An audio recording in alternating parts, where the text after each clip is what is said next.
Welcome to SportsBeat KC, the Kansas City Star Sports podcast sponsored by First Federal. It's Monday, May 2nd, and I'm Blair Kirchhoff. Today's show covers two topics. We'll start talking about the Chiefs draft with beat writer Herbie Teope. The Chiefs selected 10 players, including 2 in each of the first 2 rounds, and received great grades from Herbie and those who cover the NFL. Herbie breaks down the picks and explains why he graded the way he did. After a break, we switch gears and catch up with a pair of sports icons, George Brett and Tom Watson. Monday was the Joe McGuff ALS Golf Classic, a fundraiser for the disease that took the life of the former editor and sports columnist for the Star, along with Brett's good friend Keith Worthington and Watson's caddy Bruce Edwards. It's great for those Kansas City sports figures to lend their name and time to this event. Star columnist Vahe and I discussed the McGuff Classic, and when we finish jabbering, you'll hear from Watson and Brett about why they continue to lend their names and time to this great occasion. Okay, let's get started talking Chiefs with Herbie Teope. The draft is over, Herbie. Chiefs made 10 picks, and they came into the draft with specific needs, and they addressed them right away, right in the first round. I thought in the first round we could see either a corner, a defensive end, or a wide receiver. Turns out they took a corner and a defensive end, and then with their third pick took a wide receiver. And so I thought the Chiefs did a pretty good job of addressing and meeting their needs. What can we say kind of generally overall about the Chiefs' effort in the draft, and where would we grade them? I think this draft was phenomenal. You mentioned the fact that they went after a cornerback and defensive end in that first round. And this is something that Brett Veach kind of hinted at. Well, not necessarily hinted. He flat out said defense is our priority after they lost to Cincinnati in the AFC Championship game. They stayed out of the big free agent market. They didn't spend money on that because they knew that they had opportunities in the draft. At the Combine, remember, Veach said at the Combine, there's a lot of depth here. Sitting there at 29 and 30, granted, they moved up from 29 to 21 to take Trent McDuffie, but cornerback and defensive end had to be at the top of their menu. And my goodness, they nailed this draft. I honestly believe they nailed this draft. Of the 10 picks, 7 were on defense, 5 defensive backs, 3 offensive players. You got the wide receiver, you got an offensive tackle. But overall, a lot of people are raving about this draft, and I'm going to rave about it too. This is a solid A, 100% a solid A. I've seen that grade by most of the national people. No worse than a B plus for this Chiefs draft. And when I seen it compared to other teams, they're in the top 5, along with the Jets, the Ravens, Eagles. I thought said to have had a really good draft. Of course, with grades and evaluations, we'll have to see what happens. You look back at this was Brett Veach's. Is it 4th? Let's see, 18, 19, 20, 21, 20. His 5th draft. I thought his first one, the one in which Breland Speaks was their first pick, was the worst of his 4, but they got progressively better after that. This one had the most picks of a Brett Veach draft with 10. And I think this is kind of a pivotal point for the Chiefs too, in terms of bidding farewell to Tyreek Hill, probably bidding farewell to Tyrann Mathieu, and kind of resetting the cap a little bit, going forward with some youth. And they got, they seem to get some really good value. I'll tell you one outfit that really, really liked the Chiefs was Pro Football Focus.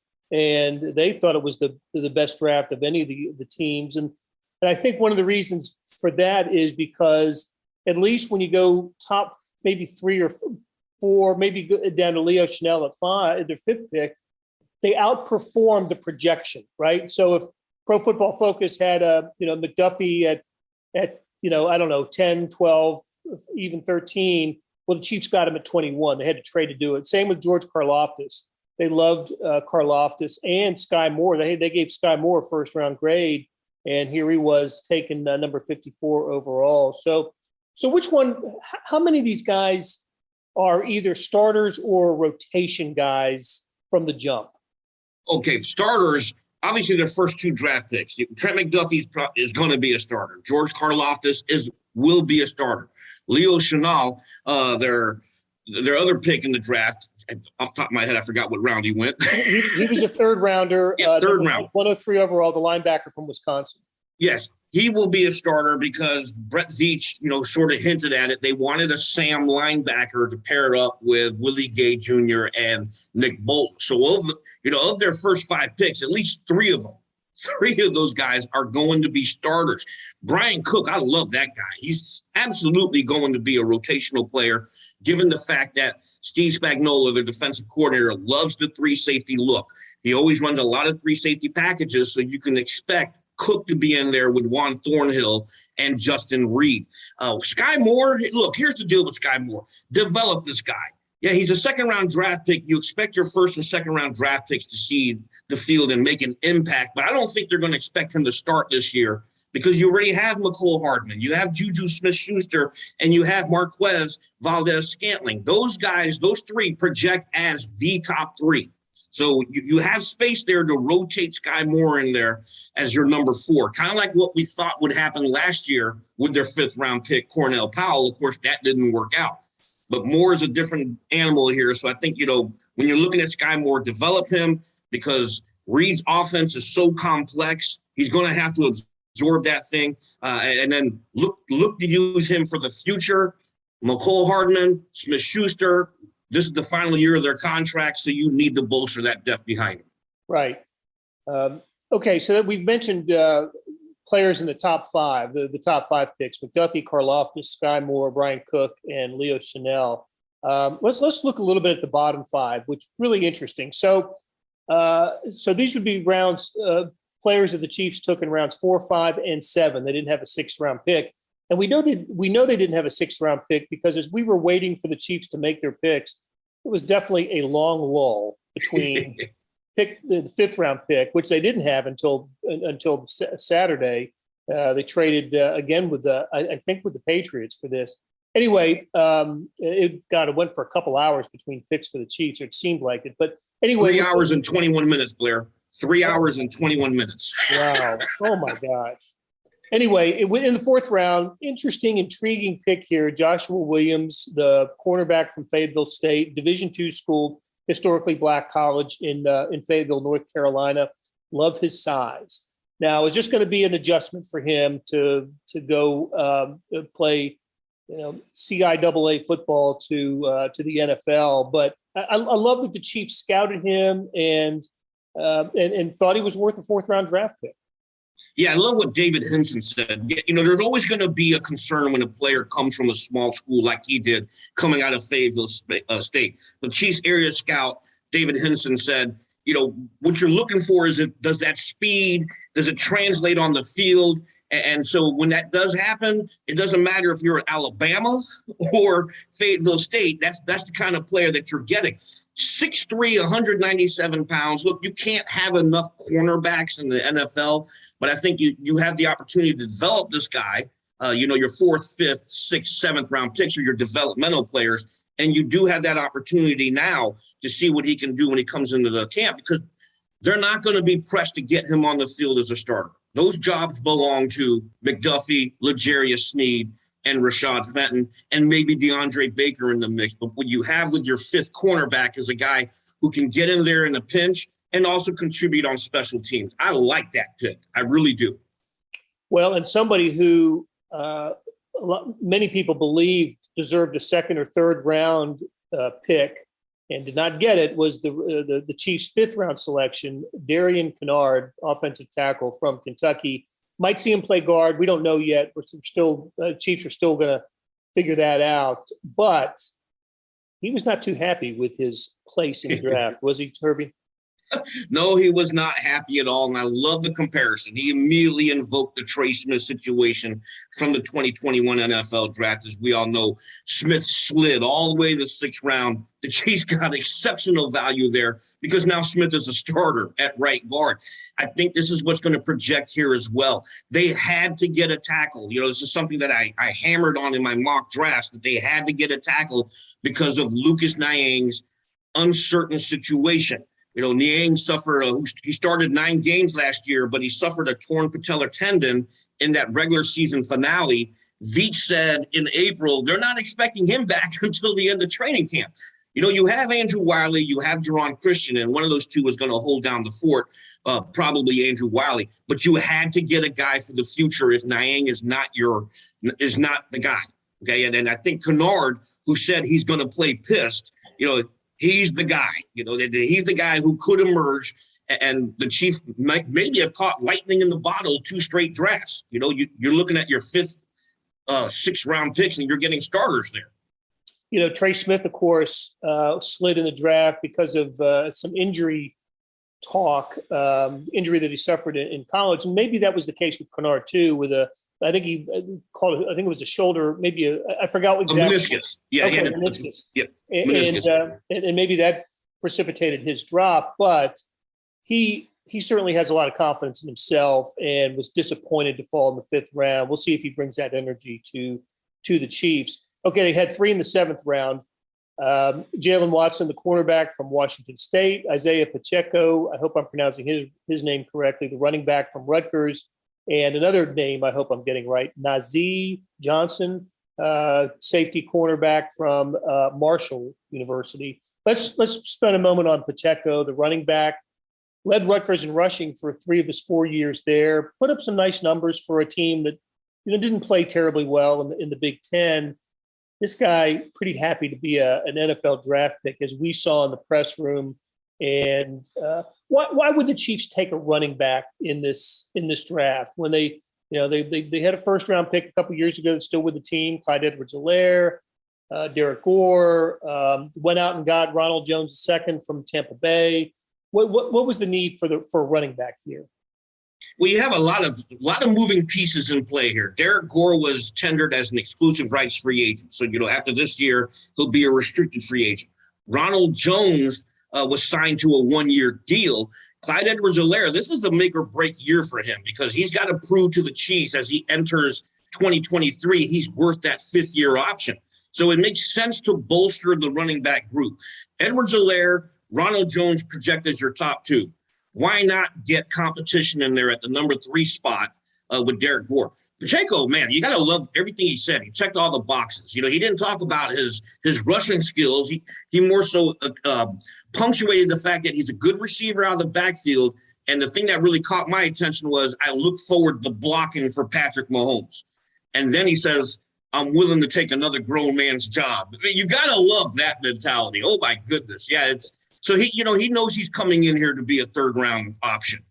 Right. That's some New Jersey bravado there from Isaiah Pacheco. So, okay, Herbie, take us through what's next. When did a lot of these guys are in Kansas City already? Of course, with draft picks, you get flown into the city that the team that took you. You meet the fans. What's next for the rookie class?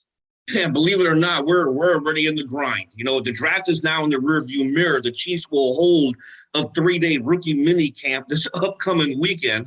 They take a break, and then boom, we're right in the OTAs. Organized team activities start at the end of May, May the 24th to the 26th, 31st of May through June the 2nd. So we're here. We're right back into the grind. But you know what? These rookies had the opportunity, especially in this 3-day mini camp, to get their hands on the playbook. They'll go through some installs, and the coaches will finally be able to get them on the field. We're not going to expect, we got to temper our enthusiasm when we're out there because there's going to be a lot of 7-on-6. They don't have enough players out there to run full drills, but they can at least go through the install. And this is where they have the opportunity to show the coaches that we can grasp what you're asking us. Okay, you have heard from Herbie Teope and his thoughts on the draft. We're going to take a break. Thanks a lot, Herbie. No problem, Blair. Buying your first home is a huge milestone, but the journey there can be confusing. First Federal Bank of Kansas City is here to make it simple. After nearly a century of serving the KC community, our loan advisors have experience in every type of housing market. With a short phone call, we can give you a free rate quote and talk through loan options. No pressure, no obligation. The road to home ownership can be simple with First Federal Bank. Get started with a free quote at ffbkc.com/homes. First Federal Bank of Kansas City, because banking is personal. Member FDIC, Equal Housing Lender. Hey, it's Blair. we have a special subscription offer for SportsBeat KC listeners, unlimited digital access to the Kansas City Star's award-winning sports coverage. Sign up now for 1 year of Sports Pass for access to all the sports news, features, and columns presented on the kansascity.com site, and it's only $30. That's a 40% savings off our regular rate. Your subscription will automatically renew after the initial term at $50 unless you tell us to cancel. Your subscription helps support the sports coverage of kansascity.com and the Kansas City Star, and that support has never been more important. Please visit kansascity.com/SportsBeatKC offer to get this special offer. And as always, thanks for listening. Vahe, you are the emergency backup plan today, and how fortunate we are that you are here. This was going to be Brett Veach talking about the Chiefs draft after, in the second segment of the show. Of course, we had Herbie Teope breaking down the draft in the first part. But as luck would have it, Brett Veach is going to speak tomorrow to the media and discuss the Chiefs draft, which I think you'll agree was, at least on paper, seems to be a pretty good one. And instead, we're going to talk about something that's become a favorite event for you and I to attend, and a pretty worthwhile event as well. The Joe McGuff the Joe McGuff ALS Golf Classic at LionsGate in Overland Park. We spend more time, maybe outside of spring training, with George Brett at this event than we do maybe any other time of year. And Tom Watson is a prince of a person to donate his time and effort to this occasion as well. So we got to talk to George and Tom, and then run into old friends like Gary Pinkel and John Wathen and others at this event. So I know I've been going for, 15 years maybe, and you've been going for 8 or 9 years. Is it one of those can't miss events for you as well? It is, and I think you laid out a lot of the reason why. But what's really compelling every year is that, of course, we know that George Brett had a dear friend, Keith Worthington, Tom Watson's caddy, Bruce Edwards. These people were very close to them, and in a period of a few years, they saw them go through the absolute, just horrifying trauma of ALS, and both made promises that they would do all they could to, in their honor, in their name, try to help the cause, right? Help fight it. And I was remarking to you earlier afterwards that one of the things that's so moving about speaking with them every year here is that it's always fresh. It is as if they're talking about it the first time. There's never just this feeling of, oh, we're just showing up for an event. They are there. They are lasered in.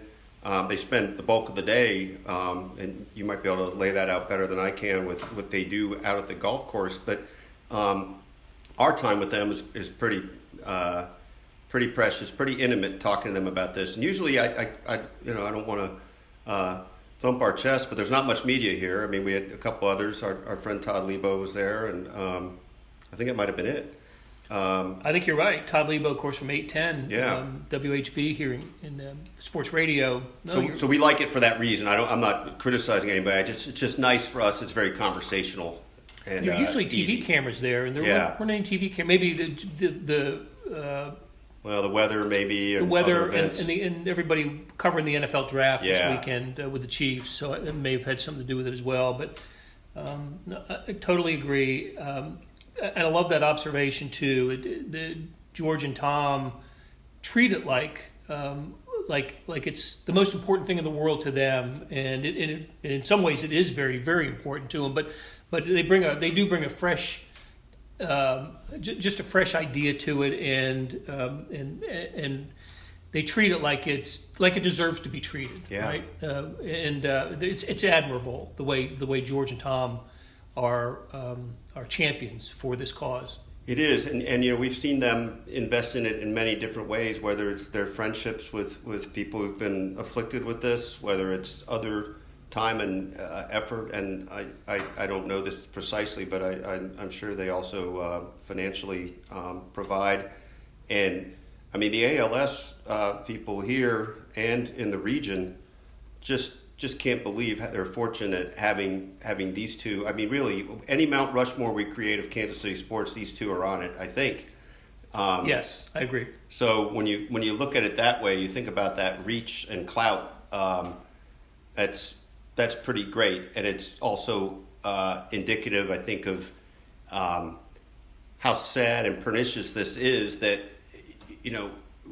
we know people, I've known people, you've known people who know people, etc., that are touched by this, and until you see it, I don't think you really have a sense of what it is. And these two saw it up close and personal and very painful way.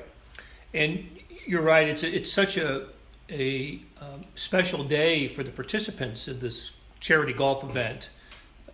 Tom Watson gives a clinic before everybody tees off, and I've attended that clinic. It's fantastic. It is worth the price of admission, and he often uses George Brett as a student in this. Yeah. And to see George, hit his driver, it's stunning. He hits it as you might expect. He pounds the ball, so does a great job.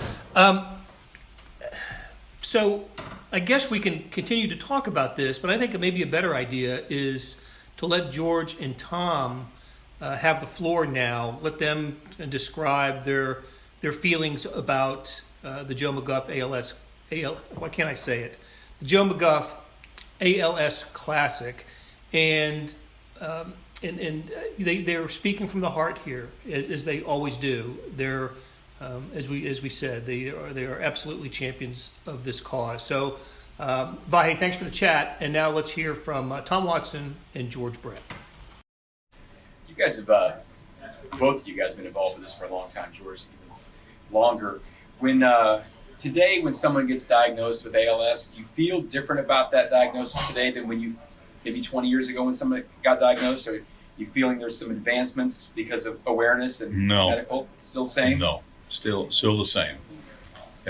Sadly, there's no cure, and sadly, there's really not anything that could really help somebody who contracts it. So when you hear somebody getting ALS, it hits you really hard.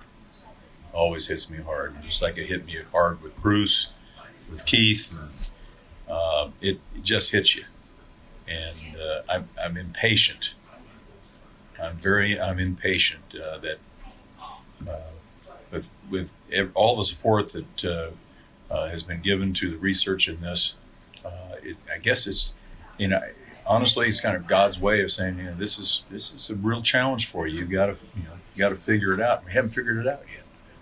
The experts haven't figured it out yet, but they certainly have expanded the areas of research and testing and clinical trials. They've expanded that. Something's going to happen. I have faith that something's going to happen, and I hope soon, but my impatience is getting to me. Tom, are you still as involved? I remember one time talking to you at length about how much you were studying, to some degree, the science of it. Do you still feel like you're trying to? I don't study the science quite as much, but I do keep track of some of the studies that show promise. The trials. And particularly last year's study that there was some real promise, but it turns out it didn't really show what we hoped it was going to show. George, do you feel the same way Tom does? Yeah. It's pretty amazing. I've known Sarah Olson, who's like my friend here in town, the police officer from Kansas City, Missouri Police Department. I mean, she's hung in well, but her life is non-existent. She's in a wheelchair. She's like this. She's got a respirator, and she's contacted. She got the disease long before some of the people that have gotten it that have already passed away. And the most incredible thing about this disease or this sickness is that I have never met, and I've met hundreds of patients over the years, nobody has ever really felt sorry for themselves, and they know what their life's going to come to. And they know there's no cure in sight. Keith Worthington knew there was no cure in sight, but he lived 8 or 9 years just trying to raise awareness so maybe he can save someone's life down the road. And that's why we're here, because of his valiant effort. Not to save himself. Hey, we got to do this to save myself. No, he cared about other people.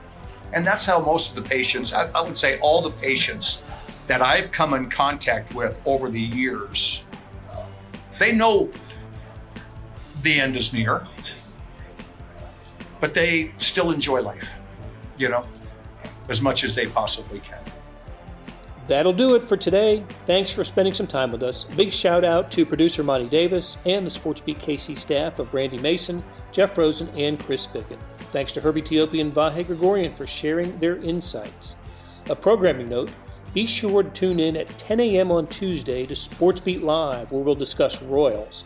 Catch us on the Star's Facebook page or Twitter account. We'll be back soon with another SportsBeat KC.